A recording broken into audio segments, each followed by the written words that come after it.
Hello guys, welcome to my channel. और आज का जो टॉपिक है वो है EIA यानी इन्वायरमेंट इम्पैक्ट असेसमेंट। ये एक बहुत ही इंपॉर्टेंट टॉपिक है फॉर दी अपकमिंग एग्ज़ाम जो कि है राजस्थान पॉल्यूशन कंट्रोल बोर्ड। इसमें ये जो टॉपिक है इसमें से हर साल 5 से 6 क्वेश्चन देखे जाते हैं और इसीलिए अपने आप में एक बहुत ही इंपॉर्टेंट टॉपिक है। तो चलिए देखते हैं कि EIA क्या होता है। तो EIA क्या है? एक तरीके का डिसीजन मेकिंग बॉडी है। कैसा डिसीजन लेता है कि कोई भी जैसे नया प्रोजेक्ट हो रहा है, चाहे वो डैम्स का कंस्ट्रक्शन है, इरिगेशन का साइट है, पावर प्लांट बन रहे हैं, तो उससे नेचर के ऊपर क्या इफेक्ट पड़ रहा है, उसके डिग्रेडेशन के ऊपर जो है चेक करने का काम जो करता है वो EIA करता है।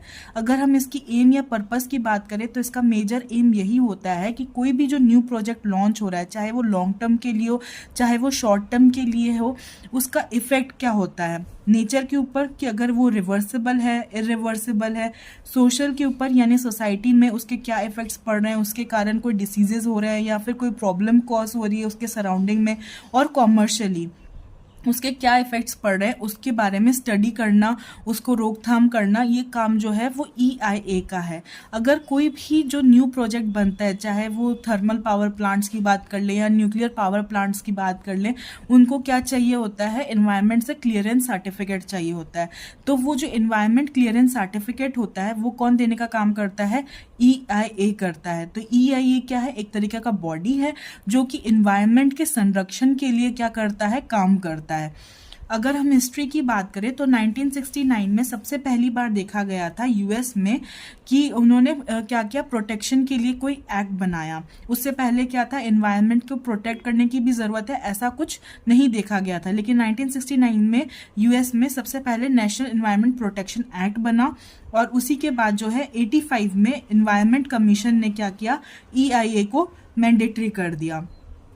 अगर हम इंडिया की बात करते हैं तो इंडिया में क्या होता है कि 1976 से 77 में रिवर वैली प्रोजेक्ट आया था, जिसमें EIA ने under the science and technology department के अंतर्गत उसने क्या किया, रिवर वैली प्रोजेक्ट को एनालाइज करने का काम किया। पर इस दौरान जो EIA था वो एक तरीके का एडमिनिस्ट्रेटिव बॉडी था, यानी उसके पास कोई भी पावर नहीं था। लेकिन जब 1984 में भोपाल गैस ट्रेजेडी हुई तो क्या हुआ कि उसमें मिथाइल आइसोसाइनेट जो गैस था वो फैला, जिसके वजह से क्या हुआ, 1 लाख से भी ज़्यादा लोग क्या हुए थे, उसमें अफेक्ट हुए थे। और उसकी इफेक्ट देखकर इंडियन गवर्नमेंट ने क्या किया, 1986 में इन्वायरमेंट प्रोटेक्शन एक्ट निकाला।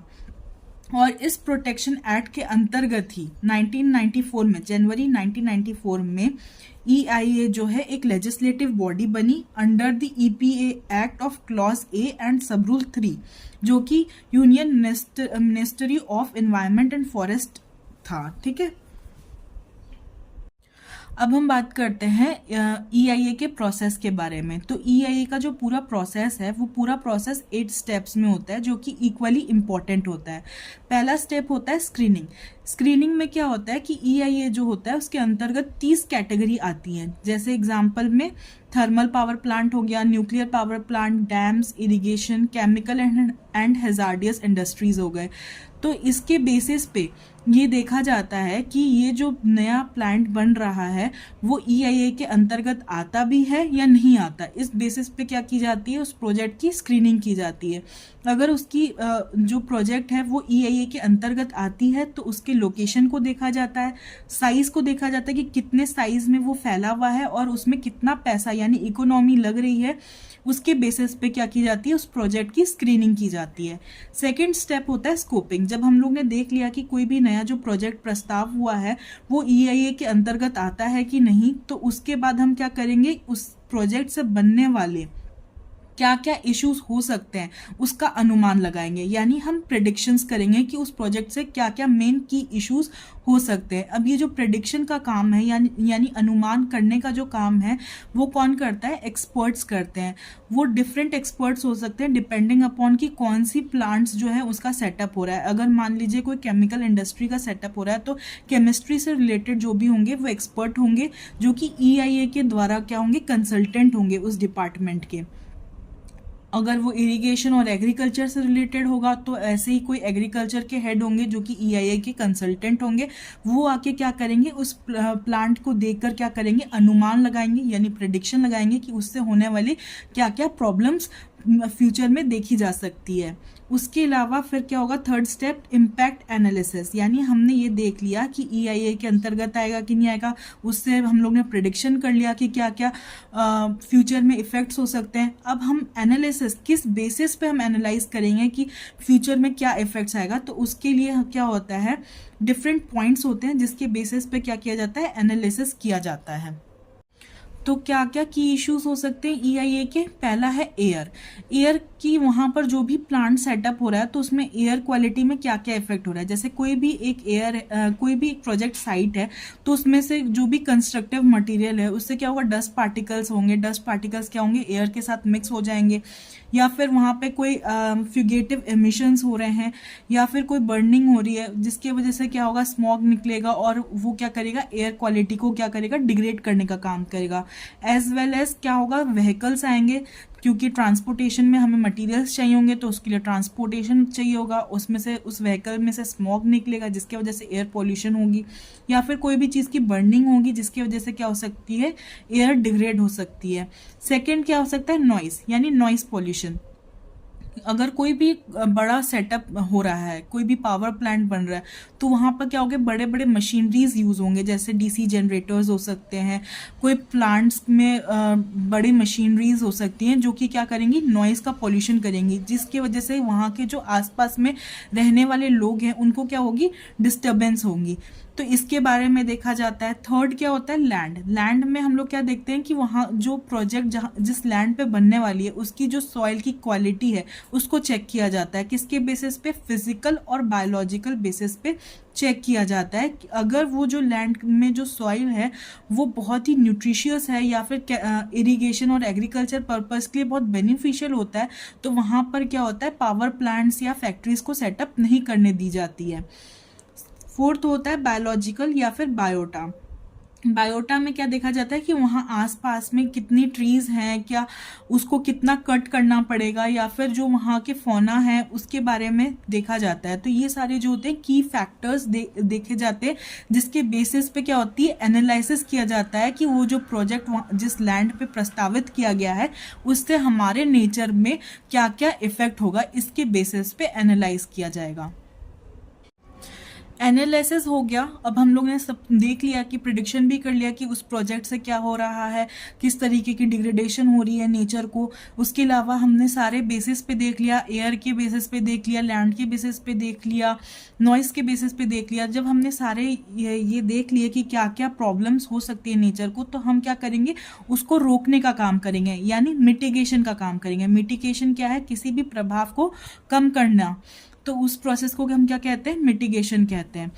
तो इसमें क्या होगा कि जो भी हमारे कॉन्सिक्वेंसेस, जो भी एक्टिविटीज़ हुई हैं उसके क्या पोटेंशियल और एडवर्स इफेक्ट हो सकते हैं, उसको देखते हुए क्या करेंगे, हम अल्टरनेटिव मेथड्स निकालेंगे। और उस अल्टरनेटिव मेथड्स का क्या होगा, एक प्लान ड्रॉन अप होगा जिसको हम क्या कहेंगे, इन्वायरमेंटल मैनेजमेंट प्लान। ये जो इन्वायरमेंटल मैनेजमेंट प्लान होता है वो जो प्रोजेक्ट हेड होता है उसको दिया जाता है ताकि वो क्या कर सके, अपना जो प्लांट सेटअप कर रहा है उसमें ये चेंजेस करके या फिर अवॉइड करके क्या कर सके, एनवायरनमेंट को बचाने का या फिर उसको संरक्षण करने का काम कर सके। मिटिगेशन के बाद क्या होगा, रिपोर्टिंग होगी। रिपोर्टिंग किस तरीके से होगी कि जो भी हम लोग ने ये देखा, प्रॉब्लम्स आ रही थी, उसका समाधान निकाला, उन सबको ले देकर क्या करेंगे, एक रिपोर्ट बनाएंगे और इसका रिपोर्ट क्या होगा, ईआईए को सबमिट होगा। जैसे ये ईआईए को रिपोर्ट सबमिट होगा फिर क्या होगा, इसके रिव्यू होगी। और इसका रिव्यू कौन करता है, impact assessment agency of ministry. ये क्या करेगा, जो भी रिपोर्ट बन के तैयार हुई थी, ईआईए को दी गई थी, उसका रिव्यू करने का काम करेगा। अब ये जो रिव्यू है वो उसके लिए क्या होता है, टाइम पीरियड डिसाइडेड होता है जो कि होता है 90 डेज। इस 90 डेज में क्या होता है कि इनको रिव्यू करके देना पड़ता है, किसको, आईएए को। अब इसी 90 डेज में क्या होती है, पब्लिक हियरिंग होती है। पब्लिक हियरिंग क्यों रखी जाती है कि जो भी वहाँ के सराउंडिंग में लोग रह रहे हैं, उनको कोई इश्यूज हैं, या फिर वहाँ के जो स्टेट पॉल्यूशन कंट्रोल बोर्ड हैं उनको इस प्रोजेक्ट से कोई इशू है, तो वो क्या कर सके, इस पब्लिक हियरिंग में अपना वॉइस रेज कर सके। इसलिए एक पब्लिक हियरिंग रखी जाती है जहाँ पे क्या करते हैं, डिसीजन को कन्वेंस किया जाता है। और ये जो हियरिंग है वो 30 डेज का टाइम पीरियड रखा जाता है। विद इन दिस 30 डेज इसमें क्या होती है, पब्लिक हियरिंग करवा दी जाती है। उसके बाद पब्लिक हियरिंग होने के बाद जो भी डिसीजन हुआ उसको क्या करेंगे, हम डिसीजन मेकिंग में रखेंगे। डिसीजन करेंगे कि ये प्रोजेक्ट में या तो रिजेक्ट होगा या फिर अप्रूव होगा, या फिर क्या उसमें चेंजेस उन लोगों ने पब्लिक हियरिंग में सुनाया या फिर रिव्यू में सुनाया गया, वो सारे क्या होंगे, चेंजेस को देखा जाएगा। और उस जो कंसल्टेंट है या फिर प्रोजेक्ट हेड है उसको दिया जाएगा कि आप इस चेंजेस को जो है अपने प्लांट में अप्लाई करके क्या कर सकते हैं, अपना प्लांट जो है वो स्टार्ट कर सकते हैं। उसके बाद क्या होगा, post monitoring and clearance condition. Post monitoring में क्या होता है कि जो प्रोजेक्ट में जितने भी चेंजेस लाए गए थे उनको देखना, उनकी रिव्यू की जाती है कि जो भी प्रोजेक्ट हेड है वो उसको सही तरीके से कर रहा है या फिर नहीं कर रहा है। अब हम पब्लिक हियरिंग की प्रोसीजर के बारे में अगर बात करें तो पब्लिक हियरिंग का जो प्रोसीजर होता है वो बेसिकली 3 स्टेप्स में होता है। पहला क्या होता है कि उसे इन्वायरमेंट क्लियरेंस के लिए स्टेट पॉल्यूशन कंट्रोल बोर्ड को क्या करना पड़ता है, अप्लाई करना पड़ता है। जैसे ही वो अप्लाई कर देगा स्टेट पॉल्यूशन कंट्रोल बोर्ड को, फिर उसको क्या करना पड़ेगा, एक नोटिस जारी करनी पड़ेगी। किसी भी लोकल न्यूज़पेपर में एक एडवर्टाइजमेंट रिलीज करते हैं जिसमें क्या करेंगे, वो एक पब्लिक हियरिंग के बारे में इंफॉर्मेशन देंगे कि हमारा जो प्रोजेक्ट है वो इस लैंड पर इस लैंड पे बनने वाला है और इसकी हियरिंग इतनी तारीख को होने वाली है। और उसके लिए क्या होती है, एक पैनल बनती है जिसका जो कि क्या करेंगे, इसका हियरिंग करने का काम करेंगे। तो जो पैनल होती है पब्लिक हियरिंग की पैनल, वो इसमें 6 तरह के लोग आते हैं। पहला कौन होता है, स्टेट पॉल्यूशन कंट्रोल बोर्ड के एक रिप्रेजेंटेटिव हो सकते हैं, डिस्ट्रिक्ट कलेक्ट्रेट, डिस्ट्रिक्ट मजिस्ट्रेट हो सकते हैं, स्टेट गवर्नमेंट जो कि उस सब्जेक्ट से डील कर रहे हैं उसका एक रिप्रेजेंटेटिव होता है, इन्वायरमेंट साइंस के एक रिप्रेजेंटेटिव होते हैं। 3 रिप्रेजेंटेटिव कहाँ से होते हैं, म्यूनिसिपैलिटीज़ या पंचायत में से हो सकते हैं। और 3 सीनियर सिटीजन जो होते हैं वो नॉमिनेटेड होते हैं बाय डिस्ट्रिक्ट कलेक्टर। और ये जो पब्लिक हियरिंग है उसका जो डिसीजन लेते हैं वो कौन लेता है, डिस्ट्रिक्ट कलेक्ट्रेट लेता है या फिर ADM ले सकता है, या फिर वहाँ का कोई भी रिप्रेजेंटेटिव जो उनके द्वारा भेजा गया है वो क्या करता है, इस हियरिंग का कंक्लूजन देने का काम करता है। अब तक हमने देखा कि EIA का प्रोसेस कैसे होता है। सबसे पहले हमने स्क्रीनिंग देखी जहाँ पे हमने 30 कैटेगरीज देखे थे जिसके अंतर्गत क्या करता है, EIA काम करता है। उसके बाद हम लोग ने स्कोपिंग देखा जहाँ पे हम लोग ने प्रिडिक्शंस करे थे कि किस तरीके से मतलब चेंजेस क्या क्या प्रॉब्लम जो है इस प्लांट के बनने से हो सकता है। फिर हम लोग ने एनालिसिस किया एयर सॉइल के बेसिस पे कि क्या क्या प्रॉब्लम हो सकती है, एयर पॉल्यूशन हो सकता है, नॉइस पॉल्यूशन हो सकता है। उसी के बेसिस में हम लोग ने क्या क्या सोल्यूशन निकालने का कोशिश किया जिसे हम मिटिगेशन कह रहे थे। और उस मिटिगेशन के बाद हम लोग क्या कर रहे थे, रिपोर्ट बना रहे थे और उस रिपोर्ट का क्या कर रहे हैं, फिर रिव्यू करवा रहे थे जिसमें हम लोग पब्लिक हियरिंग करवा रहे थे। और उसके बाद हम लोग ने डिसीजन लिया। डिसीजन के बाद क्या हो रहा था, पोस्ट मॉनिटरिंग हो रहा था। तो ये पूरा एक समराइज्ड प्रोसेस था EIA का। जो हमारा नेक्स्ट है वो है salient features of 2006 amendment. EIA को क्या हुआ, 2006 में अमेंडमेंट किया गया जिसमें क्या किया गया, डिसेंट्रलाइज किया गया। डिसेंट्रलाइज में EIA को 2 भाग में बांटा गया जिसमें कैटेगरी A और कैटेगरी B रखा गया। कैटेगरी A में जो है नेशनल लेवल पे रखा जाता है और कैटेगरी B में स्टेट लेवल में रखा जाता है। कैटेगरी A में जो है स्क्रीनिंग प्रोसेस जो होती है वो नहीं होती, जबकि कैटेगरी B में क्या होती है, स्क्रीनिंग प्रोसेस जो होती है वो ज़रूरी होती है। कैटेगरी A में एक्सपर्ट अप्रेजल कमेटी जो होती है यानी EAC, ये क्या करेगी, रिव्यू करने का काम करेगी, जबकि रिपोर्ट बनाने का काम कौन करेगा, इम्पैक्ट असेसमेंट एजेंसी। ऐसे ही कैटेगरी बी में state level environment impact assessment authority जो होगी वो क्या करेगी, रिपोर्ट बनाने का काम करेगी, और state level expert appraisal committee जो होगी वो क्या करेगी, रिपोर्ट को रिव्यू करने का काम करेगी। स्टेट लेवल में जो कैटेगरी बी होता है वो अगेन दो पार्ट में डिवाइडेड होता है, यानी CB1 और CB2। CB1 में जो होता है EIA जो होती है मैंडेटरी होती है, और CB2 जो होती है उसमें मैंडेटरी नहीं होती, यानी EIA ज़रूरी नहीं होती। ये किस बेसिस पे है, जो हमने स्क्रीनिंग में पढ़ा था कि 30 कैटेगरीज रखी गई हैं जिसमें EIA क्या करती है, अपना रोल प्ले करती है। अगर वो 30 कैटेगरीज के अलावा है तो उसमें EIA ज़रूरत नहीं होती, तो वो कौन सी होगी, CB2 होगी। ठीक है। इसके बाद आता है कंपोनेंट्स ऑफ EIA। EIA के दो कंपोनेंट्स होते हैं, रैपिड EIA और कॉम्प्रिहेंसिव EIA।